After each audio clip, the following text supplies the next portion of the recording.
ini Ya. sekarang udah S2, mungkin perasaannya seperti apa sih, boleh diceritain nih? Alhamdulillah yang pasti senang, lega, terharu karena perjuangan S2 ini tidak mudah dengan 2 orang anak dan 1 anak yang masih bocil 10 tahun. Terus kemarin saya pileg, pilkada juga berturut-turut setelah DPR RI pileg diminta ketum maju lagi ke pilkada, wakil bupati, dan itu di tengah kuliah. Jadi saya ada masa saat kuliah sambil zoom, sambil belusukan masuk keluar kampung di pedalaman, kadang-kadang blank spot gitu, gak ada signal, terus harus ke kampus, kadang online, offline, tugas, dan terakhir kemarin di tesis saat saya stripping sinetron. Itu juga perjuangan, karena stripping tayang tiap hari tapi tesis ada deadline. Jadi setiap hari kalau saya syuting bawa laptop. Ingat kata-kata dosen pembimbing saya, sehari buka laptop 10-15 menit minimal supaya tetap in charge, terus ngetik gitu. Alhamdulillah bab 1, bab 2, bab 3 selesai juga sampai kesimpulan dan sidang. Pada saat sidang deg-degan karena ternyata sekarang banyak ijazah palsu. Akhirnya jadi saya termasuk yang mendapat pertanyaan cukup der gitu pertanyaannya, karena untuk menjaga nama universitas dan nama baik Mbak Firly juga, ya saya paham, supaya ini jelas kebenarannya valid, iya saya paham. Terus saya bilang, jadi pertanyaannya cukup lumayan, dari segala penjuru. Alhamdulillah saya bisa menjelaskannya pula dengan baik dan lulus sidang dengan nilai A. Alhamdulillah. Terus tadi sudah beres, saya wisudanya nilainya A, cum laude. Ternyata saya maunya magnum cum laude, ice cream kali ya. Tapi buat saya alhamdulillah lulus dengan nilai aja, yang pasti sudah alhamdulillah, karena perjuangannya beda ya kalau masa usia belum menikah dengan perjuangan sudah punya anak gitu. Pada saat kami buka laptop, terus laptopnya di scroll, di random, di typing gitu. Akhirnya saya tutup lagi, simpen lagi, lanjutkan besok gitu. Tapi begitu akhirnya bisa selesai, yang pasti saya ingat dulu saya nggak boleh syuting sama mama, ada mama, karena saya 3 besar terus ranking dari SD, SMP, SMA. Bukannya ini ya, bukan maksudnya apa ria atau apa, bukan, tapi ibu saya bilang saya takutnya tuh nilainya turun. Terus saya bilang, mah saya janji akan menyelesaikan sekolah. Terus kata mama, kalau bisa minimal sama mama S1 Unpad, kalau bisa lebih. Jadi pada saat sekarang S1 udah, kemarin psikologi di Paramadina juga selesai. Sekarang S2 komunikasi ilmu politik. Insya Allah tahun depan S3, amin. Itu saya kayak punya plong gitu, bukan punya utang ya, tapi punya janji gitu. Dan orang tua tuh seringkali tidak meminta hadiah apapun, tapi begitu melihat anaknya bisa menyelesaikan studinya tuh kan pasti luar biasa kebanggaannya. Yang pasti itu, dan menjadi penyemangat pastinya buat teman-teman di luar sana. Jangan pernah berhenti untuk belajar, karena kita hidup ini adalah belajar. Sampai yang namanya hatam itu ya nanti innalillahi itu barulah kita selesai belajar dalam hidup. Dan sedekah tertinggi itu ternyata ilmu. Dan yang pasti ilmu itu nggak lekang sama waktu. Dan itu adalah nilai ibadah kita juga buat anak-anak kita. Karena dengan kita berilmu kita dapat memberikan manfaat, memberikan contoh, membimbing, mendidik anak-anak kita untuk menjadi lebih baik dari kita. Mbak ini kan udah sebagai artis, sebagai ibu juga, terus sebagai anak kuliah nih, mungkin bagi waktu itu seperti apa sih? Susah nggak sih sebenarnya? Itu dia, saya sedang belajar, 4 jari itu nunjuk ke diri, 1 keluar. Jadi sibuk memperbaiki diri, sibuk untuk kalau pengen sehat olahraga, pengen cantik perawatan, pengen pinter kuliah lagi, pengen anak sehat masak. 4 jari tuh udah nunjuk ke diri, 1 satu keluar. Semakin gak ada waktu buat ngurusin kesalahan orang, mencari kekurangan orang, membahas nilai-nilai yang gak ada manfaat.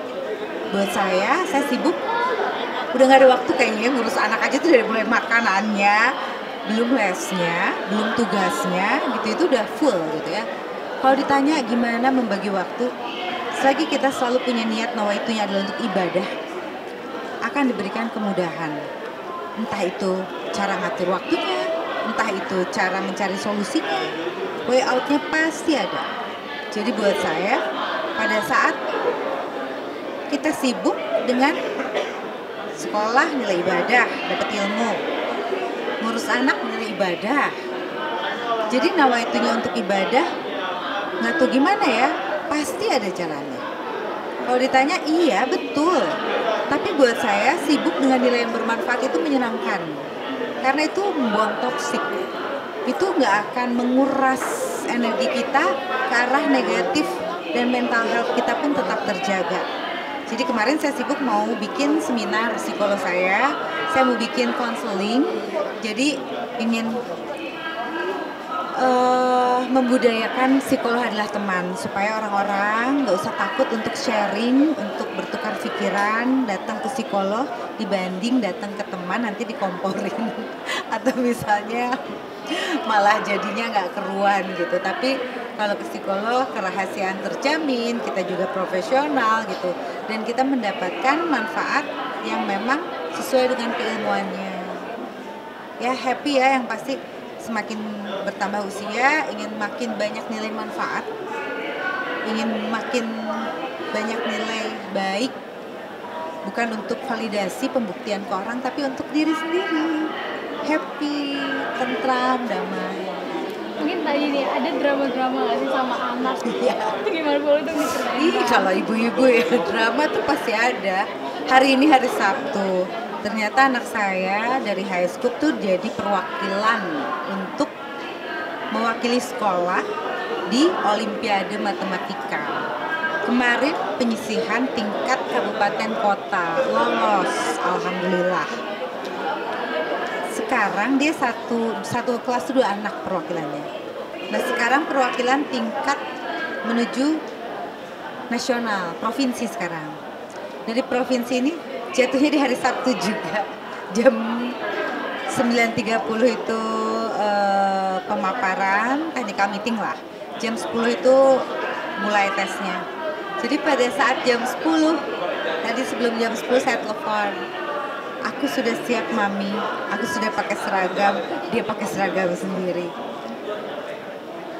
Saya nggak jadikan itu nilai drama, tapi buat saya itu adalah proses mendidik anak-anak menjadi mandiri dengan nilai baik. Dia mempersiapkan, dia mau perlombaan ibaratnya gitu ya, dia bersiap diri, berpakaian, dia siapin alat tulis, kamera zoomnya. Jam 10 sampai jam 11, lalu nanti jam 1 ada les lagi karena dia merasa perlu. Udah di sekolah ikut tambahan matematika 2 hari, ditambah lagi di luar sekolah. Itu bukan saya yang minta, yang cari sekolahnya dia, yang browsing dia, yang cari di Instagram dia. Jadi buat saya bersyukur ternyata mereka udah punya inisiatif. Dan itu panggilan hatinya, bukan dipaksa. Karena sesuatu yang dipaksa itu hasilnya kurang bagus. Itu dia yang minta, ya saya harus memfasilitasi. Saya anterin, saya daftarin, akhirnya nanti jam 1 saya bilang kalau mami sudah di rumah mami yang anter, kalau enggak harus fleksibel ya. Dia drama nangis, kenapa mami itu wisudanya harus di hari Sabtu? Siapa yang bilang mami bisa ngatur di hari Minggu ya kan? Ya ini kan yang namanya jadwal wisuda itu sudah ditentukan sama kampus. Dia nangis dong, kenapa mami harus wisuda? Ya lucu ya. Jadi disitulah yang namanya jadi orang tua, belajar sabar, akhirnya jadi naik kelas, jadi bijak gitu. Karena kita harus memberikan jawaban yang benar, nggak boleh bohong. Kedua juga kita harus berangkat, walaupun hati kita sebagai ibu pasti, aduh pengennya nemenin dia pertandingan. Nah itu buat saya fase-fase yang memang harus dilalui secara psikolog, tapi itu untuk kebaikan mereka. Tapi harus sesuai dengan usia ya. Jangan anak SD ditinggalin di sekolahnya, biar mandiri suruh pulang sendiri, ya itu sih bahaya gitu. Tapi di rumah pertandingan itu masih batasan wajar. Ada rasa bangga nggak sih Mbak sendiri sebagai orang tua melihat anak yang fokus juga pendidikan sama kayak ibunya gitu? Yang pasti bangga, begitu mendengar dia menjadi perwakilan dari sekolah aja luar biasa ya. Anak usia 10 tahun dan dia memang senang sama matematika, senang angka, senang menghitung, dan itu nggak pernah pakai kertas. Jadi kalau ngitung tuh tek tek tek, jadi dia di alamnya dia gitu ya. Kalau saya tuh nggak suka sama angka, saya suka sama angka-angka yang lain. Saya sukanya tuh hafalan. S1 saya psikolog, S2-nya komunikasi, baca naskah, baca skrip gitu. Saya senang menghafal gitu. Jadi buat saya itu suatu kebanggaan karena jujur saya aja kalah cepat kalau ngitung sama dia. Terus metodenya tuh beda ya zaman sekarang tuh, cara aplikasinya gitu menghitung matematikanya, dan dia jujur walaupun online dia nggak mau pakai kalkulator, walaupun saya sempat bilang kan ini Zoom bisa aja nggak ketahuan. Mami it's not fair, dimarahin saya. Padahal saya juga bercanda gitu, cuman dia jujur, dia benar-benar follow the rules dan akhirnya dia lolos. Bangga, dan karena itu bukan tekanan, karena saya bukan ibu yang memaksakan anak les dari Senin sampai Sabtu dan mukanya sampai lelah gitu, saya nggak mau. Buat saya cum laude juga tidak menjamin kesuksesan. Networking, sosialisasi juga penting gitu. Jadi ternyata itu panggilannya dari dia, dan tahu-tahu dia terpilih dan dia komit, tahu dia mau pertandingan dia persiapin ikut les tambahan, happy aja. Jadi kuncinya ternyata kalau buat anak, kita jangan memerintah, jangan kasih surat perintah SP dengan tanda seru gitu, tapi kita memberikan contoh. Mereka mangkisi mangkidu, mereka melihat dan meniru. Jadi saya mungkin umur segini masih ngetik, ngerjain tugas, dia tahu gitu, mami bikin tugas gitu. Akhirnya dia melihat, oh mami aja bikin tugas, dia juga bikin tugas sendiri gitu. Jadi setelah saya belajar, karena saya juga ibu baru ya, baru punya 2 anak. Jadi ya ternyata kalau ngajarin, ngasih tau anak tuh dengan cara memberikan contoh. Bahkan tadi Mbak bilang kalau bisa tahun depan insya Allah mau S3 ya. Mungkin itu sebagai salah satu biar anak juga ngikutin jejak ibunya nggak sih, pendidikan tinggi gitu? Sebenarnya saya tuh karena saya dulu cita-cita dokter ahli bedah, tapi saya syuting sampai jam 5 pagi dan saya lokasinya dapat UMPTN di ITB. Saya break jam 5 pagi, jam 7 saya udah ke ITB dan saya salah kelas terus, ruangannya besar, lari-lari. Begitu saya duduk, pasti konsentrasi saya buyar. Saya lingkarin, pasti saya nggak lulus. Dan akhirnya kedokteran Unpad itu sudahlah nggak lolos. Akhirnya saya masuk Maranatha dulu di Bandung, S1-nya psikolog, transfer nilai ke Paramadina. Terus saya berpikir kalau nggak jadi dokter, minimal jadi dokter. Jadi S1 kedokteran gak jadi, gak apa-apa, tapi S3 saya. Dan ternyata trigger saya kembali belajar itu pada saat pandemi. Saya ditawarin stripping sinetron yang memang beberapa judul viral, tapi saya memilih di rumah kuliah online. Di situ saya kayak jangan kasih kendor gitu, semangat saya lagi on fire. Kata dosen pembimbing saya, Ibu Fat, bilang udah ambil fakultas yang ada aja dulu, psikolognya nggak ada, ambil komunikasi ilmu politik. Ternyata betul, kalau saya kasih jeda aja pasti saya Mbak tahu jawabannya sendiri. Mengalami ya Mbak. Jadi pada saat kita punya semangat itu do it now, do it, jangan menunggu nanti later, ntar aja, jangan. Istilah jangan kasih kendor itu ya gitu tadi, lanjutkan, akhirnya done, well done gitu. Dan itu kebiasaan sebenarnya sangat banyak ya yang suka menunda, ntar aja dulu, nanti, dan akhirnya nggak jadi. Jadi begitu kita punya niat, aplikasikan, insya Allah pasti bisa. Tapi udah kepikiran belum sih Mbak? S3 ini mau ngambil jurusan apa sih? Yang pasti kalau ada fakultas psikologi S3 saya mau, kalau enggak komunikasi lagi. Jadi minimal tetap linear dengan S1 S2-nya, dan memang saya ingin buka praktek psikolog, dan ternyata komunikasi psikologi itu ada juga sekarang. Gitu. Jadi memang saling menunjang ya. Learning person dengan komunikasi itu emang connect gitu.